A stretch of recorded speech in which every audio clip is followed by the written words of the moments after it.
Good morning, everybody. Welcome to Machine Learning with Bill. Today, I'm going to answer a couple of questions that you guys had. Number one is how do you create models and what data is in the models? So we're going to do a model right now. And in fact, we're going to do a model for Bitcoin. So the first thing that we need to do is from our database, we need to choose what we want to model. So I'm just going to click on BTC. This is the target. This is what we want to choose. Okay, that's what we're going to do modeling on. Now I have to tell the platform what data do I want to put into the Bitcoin models. I'm going to tell you what data we found to be most predictive as I go through the data list and I show you is coin metrics. Coin metrics is somewhat predictive to the models that we create. And this is like addresses with balance grade. I think it's similar to Glassnode.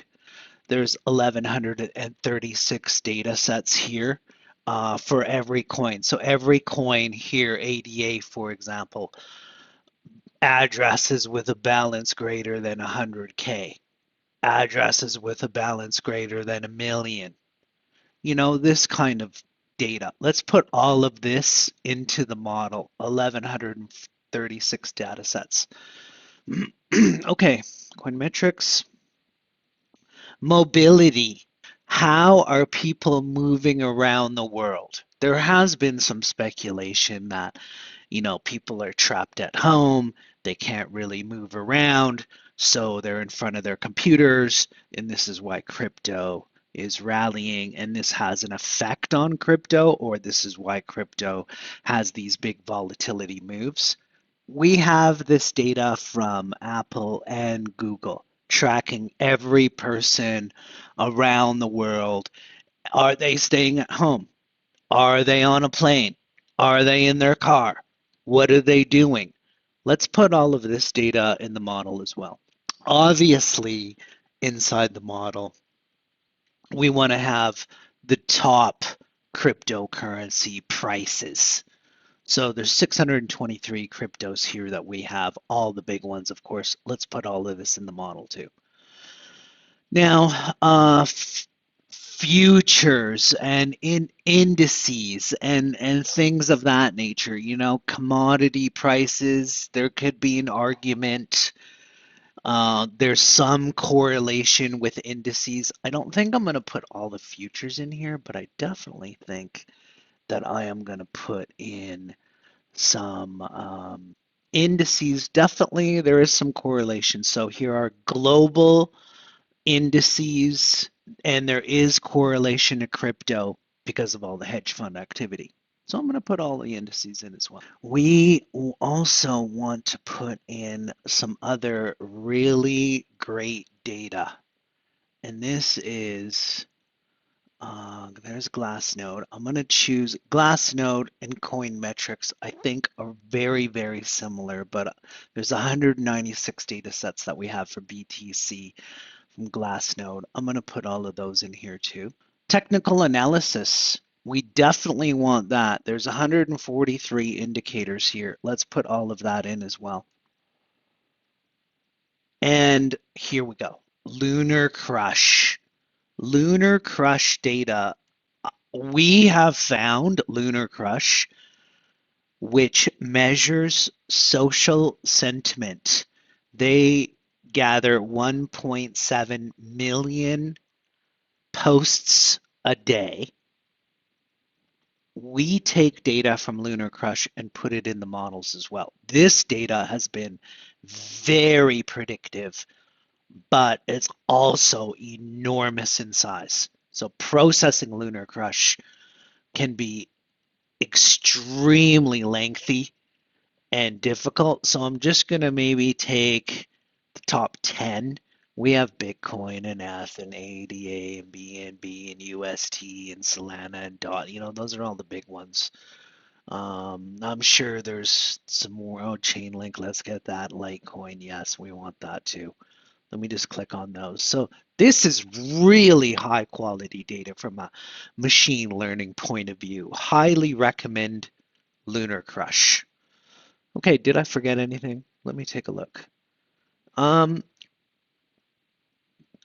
Global economic data. There could also be an argument to put in things like building permits and car production and just to see how the economies around the world are actually progressing. Are they shrinking? Are they growing? GDP, this kind of thing. You could argue this could be predictive as well. We have 8,224 data sets that we are going to use to predict Bitcoin, and then I have to click next.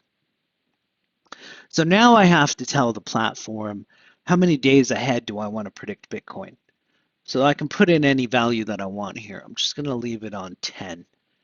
And there are some other advanced options that I'll get into later. But we can also tell the platform what algorithm do we want to use.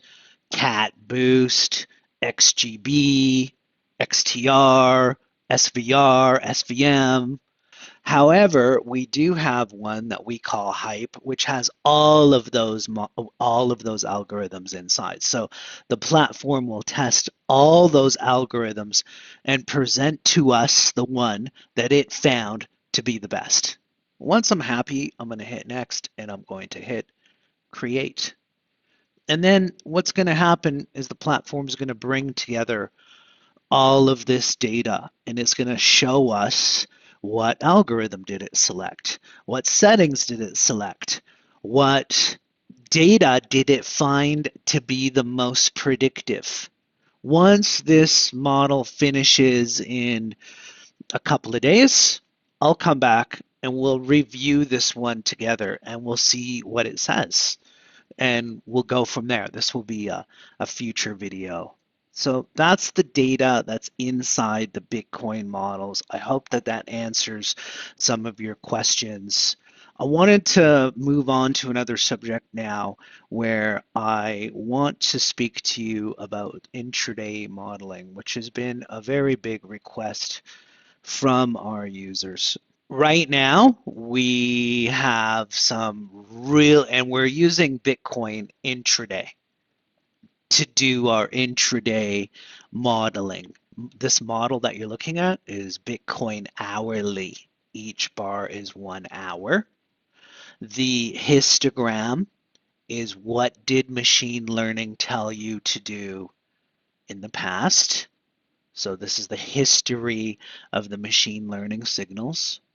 And you can see that it's very, very good on intraday. Incredibly good on intraday.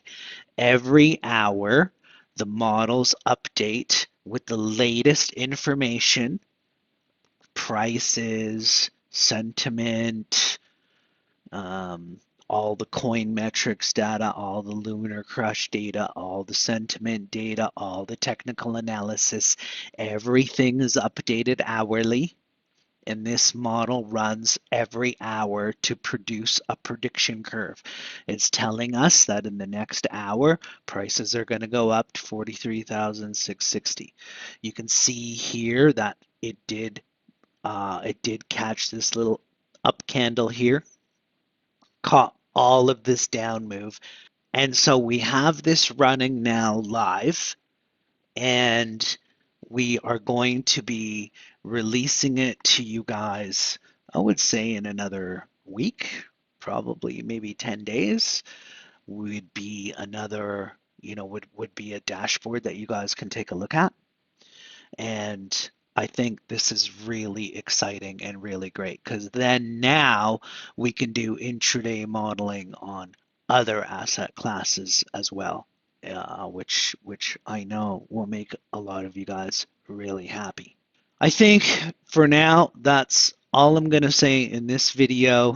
And in the next video, we're going to go take a look at that model, although that model that I just created may take a couple of days to run. We'll see. And we'll review that one. We'll keep an eye on the intraday. I'll keep you guys updated on everything that's going on. Thank you very much for listening to Machine Learning with Bill. We will talk to you all very soon.